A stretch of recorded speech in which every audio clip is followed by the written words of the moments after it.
поздравляю с праздником Днем народного единства всех граждан нашей большой страны. Этот праздник знаменует преданность нашего народа своей стране, родной земле. Сегодня в Чеченской Республике представители более 30 национальностей живут, трудятся, созидают как единый народ, как граждане великой страны.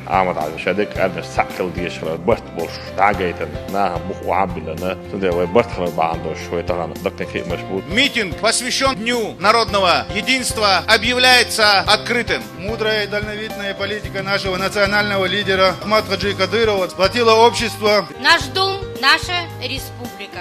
И сегодняшний праздник позволяет заглянуть в наше будущее. Это день соединения прошлого, настоящего и будущего. Мы единый российский народ. Единая российская нация, мы уже доказали. После первого референдума мы свое слово сказали. Да, Алла, мы едины.